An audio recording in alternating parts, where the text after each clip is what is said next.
Hello, and welcome to yet another episode of the Back to the TARDIS podcast, the podcast where we listen to every single episode. Did I say listen to? Where we take a look at every single episode of the 2005 revival of BBC's Doctor Who. I'm Jeff. I am Aurora. And I'm Lumine. And this week we are discussing series 10. God, I'm so discombobulated. I just got back from work. Series 10, episode 6, Extremis, by who else? Stephen Moffat. This episode is the first part of a trilogy of episodes relating to the monks. But we decided to do this one separately because it's a little bit less connected to the other two than the other two are to each other. This episode, honestly, so I kind of had this thought earlier, and I understand why they didn't do it this way, especially considering that it was Moffat's last season. But when I was watching this, what I was really thinking about at the end was how neat would it be if, like, they set up, okay, this is all a simulation by the monks who are planning to invade, and they were using that to essentially test strategies and test and see how humanity would react in this situation, all of that sort of thing. How cool would it be if you do that reveal, have the simulated doctor send the recording of all of this to the real doctor so he's alerted and aware, and then just, like, leave it for a season? Just have it be like maybe this is an oncoming threat at some point, but they're not here yet, and we don't know when they're going to be here. I actually thought you were going to take that in like a different direction when you first said here's another way they could have done it, which is that they could have done like half a season and then reveal, like, if they did half a season of like really Earth-centric episodes and then sort of revealed that to all have been a simulation or something. Yeah, absolutely.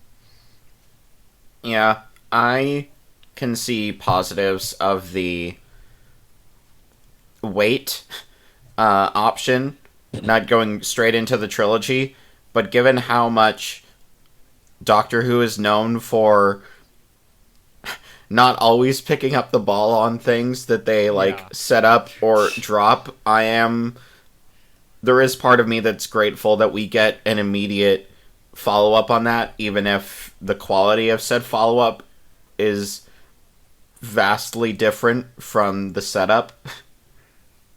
Yeah, definitely. Yeah, I liked this episode.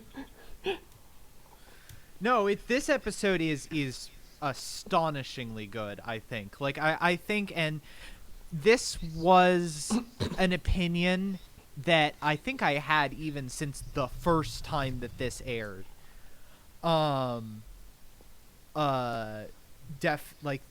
All the way back to 2017, was that no matter what happened with the rest of the Monks trilogy, at the very least this one is really, really strong. And I think that's also because, as I mentioned, like, it could be actually fairly self-contained. Like, it's all set up for a thing and not actually necessarily, like, the invasion doesn't start until the next episode.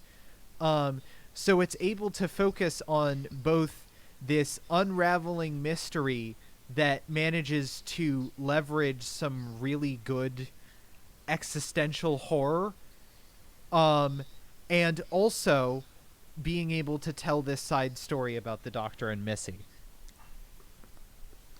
Yeah, so the reason I'm the reason why I mentioned that I like this episode is sort of because I was talking with a friend before this, and she was like, oh yeah, that episode, I thought that was like really dumb and boring. And I was like, no, I remember this being like a really good episode. And then I watched it and I was like, fuck, this is still a good episode. I don't know what she's talking about. And basically, Yeah. I get the criticism of like the idea that like a simulation twist is kind of basic or contrived or just kind of silly. But I don't know. I think it's played really well in this episode because they sort of sync it up with just this sort of like religious nihilism and, as you said, sort of like existential horror. Well, yeah, and I mean, generally, I feel like a lot of the time when you do a simulation twist, right? If you think about The Matrix or something like that, the world is a simulation, but the people are real people who are hooked into a simulation. That's not what this is. They're not real at all. They are entirely programs that are part of the simulation who become self-aware of that.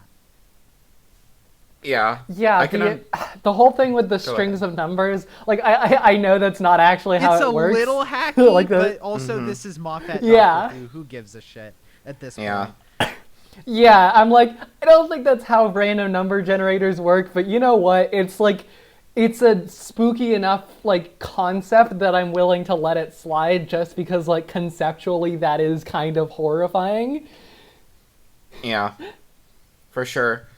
I think where this episode succeeds at not being another, like, oh, it was all a dream, or, oh, it was all a simulation thing, is that I feel like people's main complaint with those is the idea that they just invested so much time and energy watching something that ultimately doesn't matter. And here, the episode lets you know at the very end that that's not the case. Like, yeah, the digital... It's he sent the like information off. It's almost like a Rogue One situation where everyone dies, but the work that they did was still meaningful and will potentially save the lives of many, many more. Exactly. Yeah, and I think it's really the cutbacks and forth between the Doctor and Missy in this main story, I think work together really well thematically, because it is that idea of like, even when no one is watching and there's no reward, doing what's good is important. And I think that this episode just does such a good job driving that home at the end with, the simulation doctor's like final speech. And he's like, it doesn't matter if I'm not like flesh and blood, as long as I'm tricking the bad guy into their own traps and doing what's right, then I'm still the Doctor. And that's just like, it's a meaningful moment, I think. And it's a really strong note to end the episode on. And anyone who's listened to the podcast over the past almost 2 years at this point that we've been covering Moffat knows that I will absolutely give Moffat a lot of shit, and there are some things that Moffat does that I just don't like or get along with. But without hope, without witness, without reward is one of the rawest fucking things in Doctor Who ever. And it starts here. And then comes back in the finale. Absolutely. Yeah, it's fucking good. And I fucking love the Doctor and Missy's dynamic in this episode. It's so good. Yeah. Like, it honestly makes me think. So, also, thing from last episode to mention, yes, we are now in the post-Chibnall-verse. It's astonishing that we're finally here. But as much as those who listened to the podcast who were with us, well, with me and Aurora when we watched the last Chibnall episode, no, I thought that the Master in that episode was the best part of that episode, but that being said, it still don't fucking hold a candle to this. Yeah, and okay, that's one of the things I lament the most with the Chibnall era, is that like Missy is, I think, the first time we really see like real development, going back to classic Who, between the Doctor and the Master's relationship, and just sort of like they're going somewhere with it, and then just Chibnall just drops it entirely, and it's disappointing.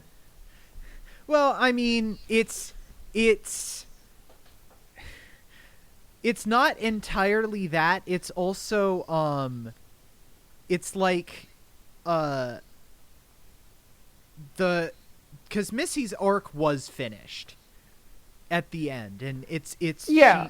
she dies at the end, and it's kind of disappointing or whatever, but so on and so forth. But then what happens is that we get a new master who, again, especially in this last episode, Dwan does a really good job, but because of how that character is written and how it is a return much more to like kind of Ainley or Sim-esque evil mastermind, he plays that very well, but because of the nature of Missy, it cannot help but feel like a downgrade. Yeah. Yeah. How does he it's come back again? It is, I don't remember this. they just basically don't explain it at all. Okay, Yeah. so it's just like we're meant to assume, okay, he's probably some older version or another universe or Which whatever, is, who again, cares? why the timeless child thing. If the master was the timeless child, it would have made perfect sense for why they can just keep bringing the fucker back even though they've killed him off on screen multiple times. God damn I do it. think something this episode nails well. Not that Missy hasn't been really good up to this point, but I think there's finally this idea of Missy could only ever be 12's master. Shut up, context. Oh, whoa. But I think their dynamic works very well for, especially her coming back now with the kind of character arc 12 has gone through of initially almost sort of being afraid of this new persona and who he's become post Christmas bullshit. I really like it, and I think, sadly, to tie it back into like modern stuff, I do think that Dewan's master is a good fit for the type of doctor I think 13 was trying to be, which is very like weirdly like innocent, which I don't think works for the doctor, but I think like just on paper it's more congruent than like if Missy stuck around for 13, I don't think that would be nearly as entertaining or fit nearly as well. Yeah. But yeah, the Master has some good stuff in this episode, both in the flashbacks, which have some Moffat patented bullshit in them, and in the, I guess, present day simulation / contemporary life. Yeah. And yeah, it's really, it's honestly like it is kind of weird how we went from like the first 5 episodes, like the first half of this season feeling like a soft reset, and then the back half kind of jumping right back into business as usual. But that being said, it does kind of feel, that does mean that it kind of feels like everything equilibrates out a bit now. Like, Nardole gets to do good things in this episode and be interesting because it's finally like, oh, we can finally talk about why he's even here at all. And we get, a fairly arc-heavy episode and one that deals with the Doctor's relationship with the Master and all of that, and yeah. No, it's really, really good, and manages to somehow make, like, it's weird how when you think about it on paper, this is a story about simulated versions of the main cast running around with the Pope and 2 cardinals, and then like briefly walking into the Pentagon, and then going to CERN where scientists have put a bunch of like bombs under tables because they've discovered that none of this matters, and it manages to make that Like, when I just say that, it sounds really dumb. But I think that's kind of the mark of good Doctor Who, is taking something that sounds really, really dumb and then managing to make compelling television out of that. Yeah, I mean, just that whole sequence is just so good. And like, okay, I really dig just the Catholic horror vibes in this episode. I think they're really good. Just like this whole idea of like religious horror, you know, there are these documents that pre-exist the church, and the sect that translated them killed themselves and burned all the copies. Yeah. It's just very dramatic. And like the Pope himself shows up. I just think that's a great little moment. Yeah. Because it tends to be like politicians and stuff, and I just think this sort of like existential threat, Yeah. it's much better to have like the straight up Pope there. I think that's just really funny. And like thematically fitting far more so than having like a politician. And I just, I absolutely fucking love the scene of Bill with her date, and they're like talking, and she's like, hey, like, just so you know, there's like absolutely nothing wrong with what we're doing, parentheses being dykes. And then the fucking Pope walks through the door. And just the look on her like that girl's face, like, oh my god, I sinned so hard that the Pope appeared in this apartment.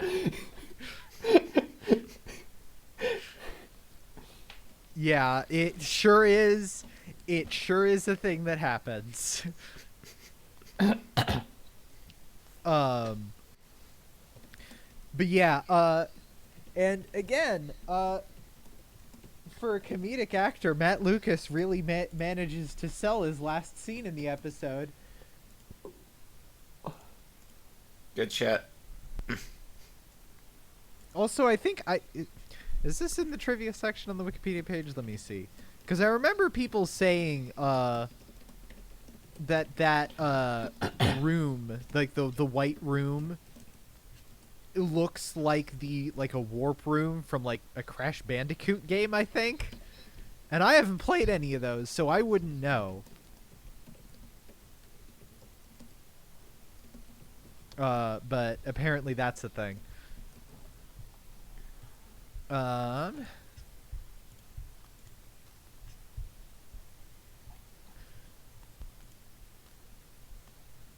Also,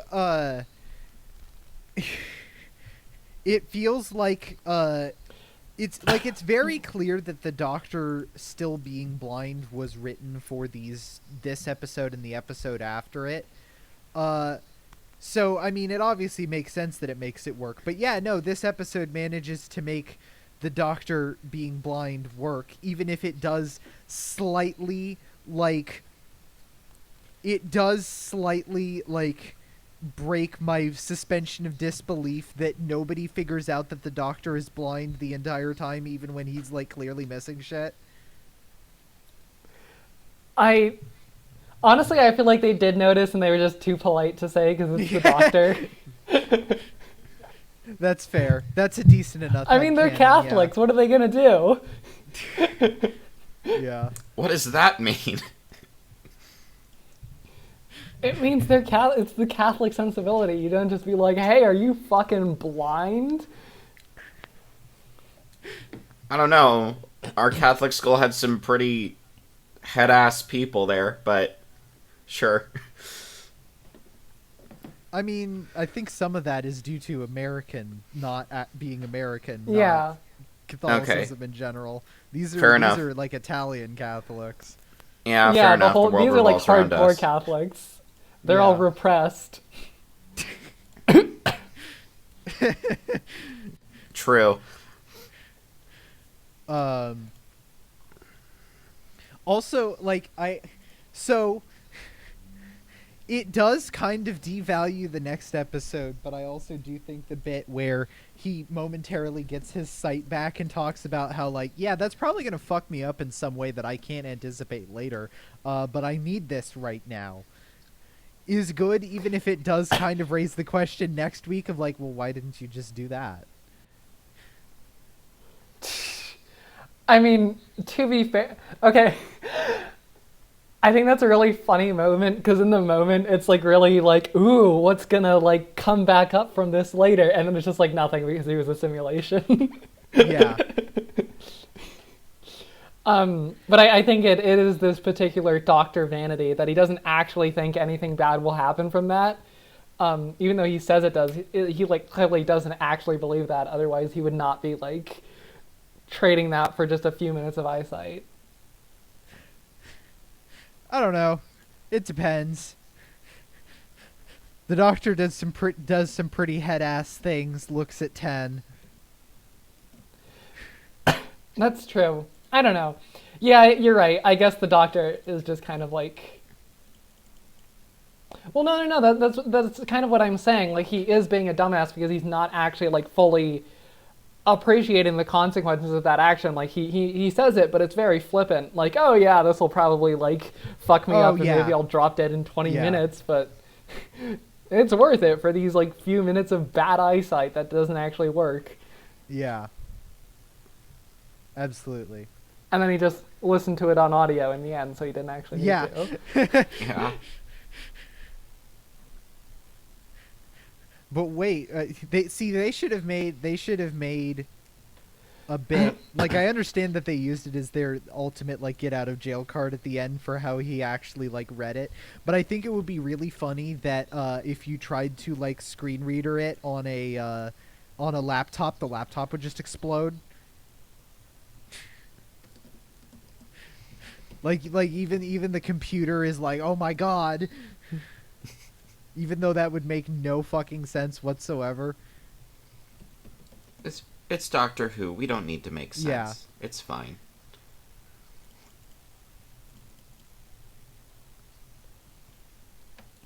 But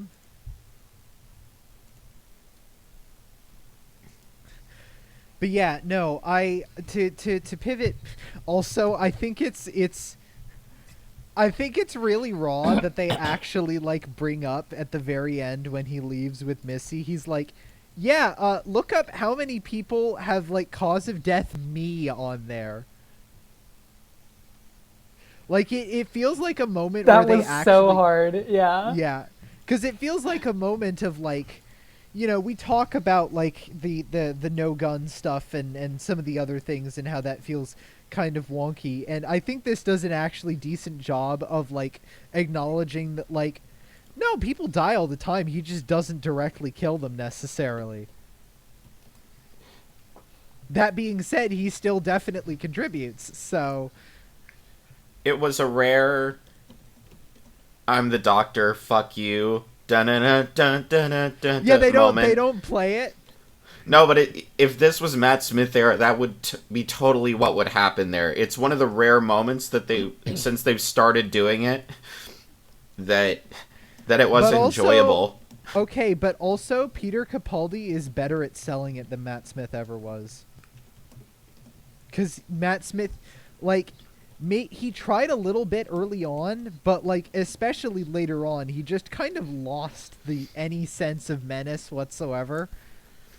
Oh, it's his best when it's the Pandorica speech, and every time later it's not as good. But yeah, anyways, it was just funny that I was like, okay, yeah, fuck you. You earned it this time. Yeah, no, they really did. Yeah, I feel, yeah, definitely, because I feel like some of them it's just like, look me up on the internet and you'll see scary things, and I feel like that doesn't have the same impact as, okay, you have the most comprehensive catalog or database on death in the universe. Now look me up as cause of death. Like, that's hard as fuck. Yeah, absolutely. It's raw. Yeah. And then, yeah, just, I mean, we talk about this every time about how just absolutely amazing Michelle Gomez is.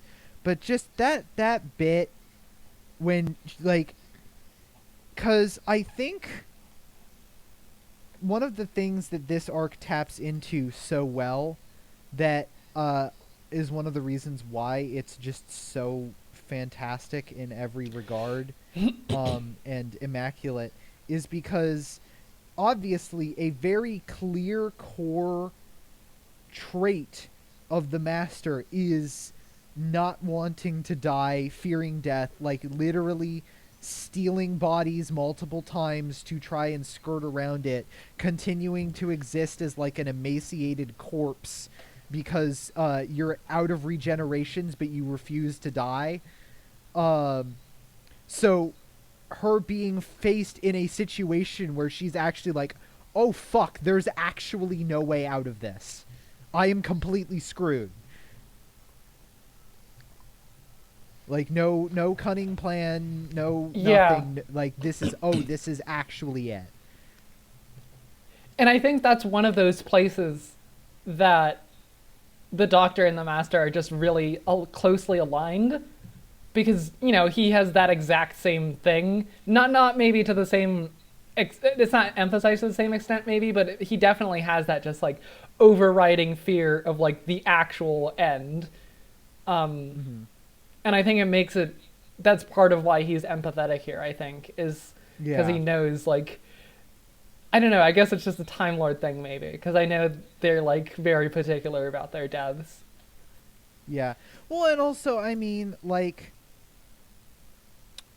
the other thing too is that I feel like they definitely like RTD definitely kind of tried with this, but I feel like what Capaldi and Gomez are able to do, because partly because they have such good chemistry and partially because they're both incredibly good actors, is that they manage to sell this connection that the Doctor and the Master have, which their friendship and youth has basically played out entirely off screen. And they manage to actually like really give you a sense of that in a way that I don't feel like most people to play the role have, except for maybe like the original like John Pertwee, Roger Delgado matchup.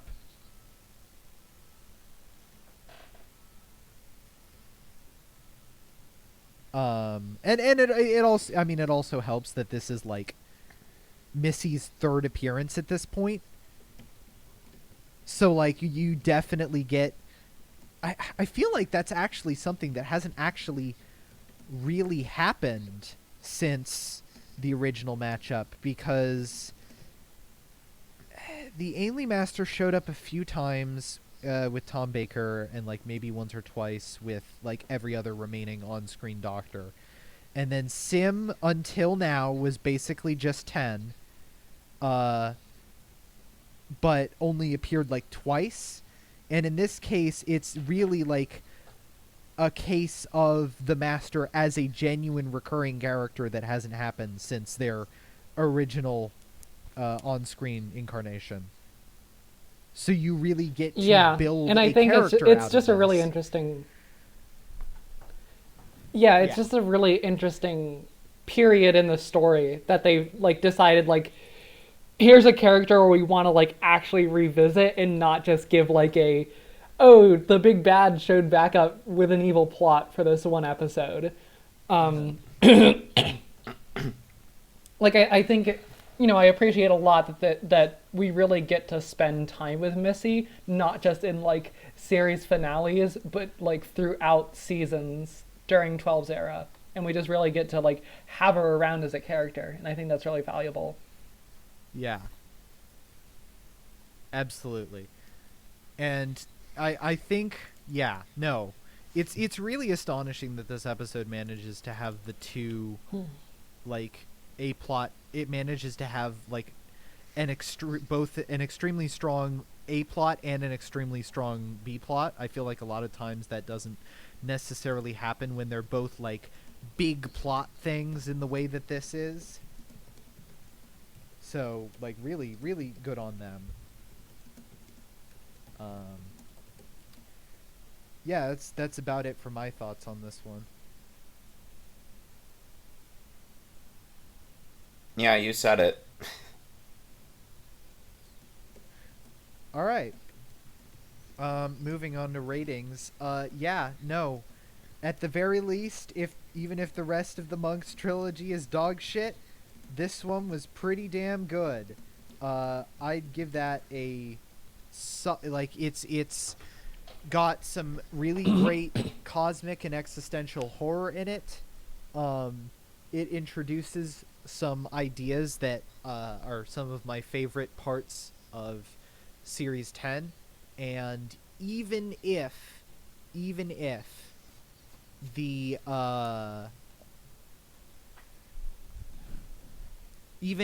ultimately the Monks trilogy ends really disappointingly, it at least starts off real strong. I'd say this is definitely like a solid S tier episode.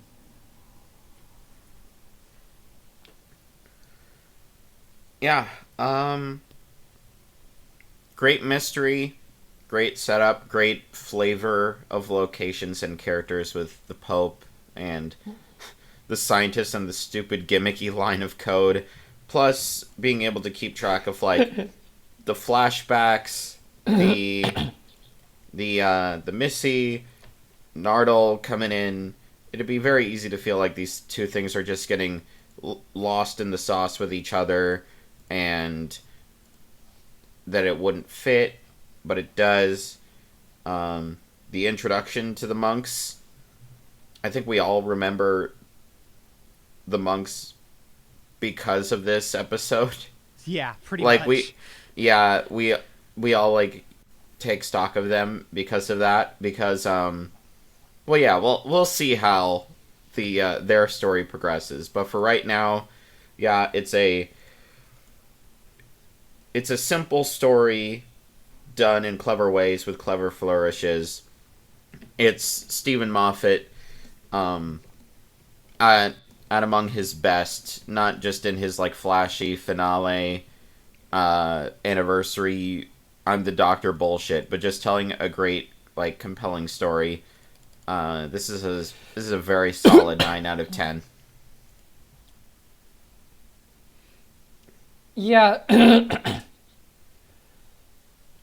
I think one of the big draws for this episode for me is just like how hard it leans on this very different type of horror than you usually get in Doctor Who.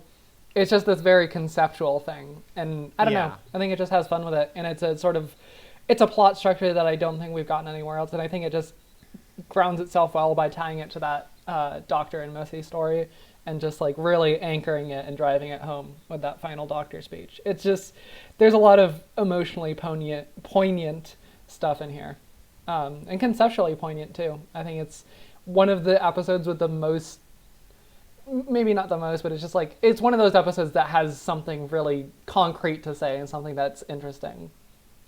Yeah, I would say it's also a 9 out of 10. Yeah. All right. So next week we will be covering the other two parts of the Monks trilogy, the Pyramid at the End of the World and the Lie of the Land. Until then, though, you can follow the podcast on Twitter at B2TARDISPod. You can support us on Patreon for a number of benefits, such as early access to episodes, the ability to listen in live to episodes being recorded, and potentially even the ability to guest star upon an episode of your choosing. I'm Jeff. You can follow me on Twitter at WheatleyDL. I am Aurora. You can follow us on Twitter while Musk is sinking it into the earth at Aurora Borealis. I might be on Mastodon. I don't know. Nah, yeah. The Twitter's Don't not go to going Mastodon. Yeah, Twitter's not going to crash and burn. I'm betting you it's just going to be a repeat of Tumblr, where Yahoo bought it for like $1 billion and then sold it for $3 million. He's gonna dump it in like a year. I'm betting you, and just like someone else will come in and try to like pick up the pieces. I think it's gonna get worse, but it's still gonna be usable. It's still gonna be a site that exists. Sure, it's the fact that this bullshit has been happening. Don't go to Mastodon. Yeah. I don't know. Not in like a Republican like, oh, we should have alternatives to big tech, but like I'm curious in other platforms sometime that aren't Truth Social or any other of the right wing havens, and Mastodon seems to actually like take efforts into like fucking over their Nazi user base. So that's interesting. Yeah, but Mastodon is also just like unpleasant to use. It's unwieldy. Yeah. To be fair, I didn't know how to use Twitter for like a year. Anyways, Mastodon. Oh, you will nuts. not figure out Mastodon then. Anyways, I'm Looming, and what's my Twitter at again? Himajoshi Chaser. And we will see you all next week.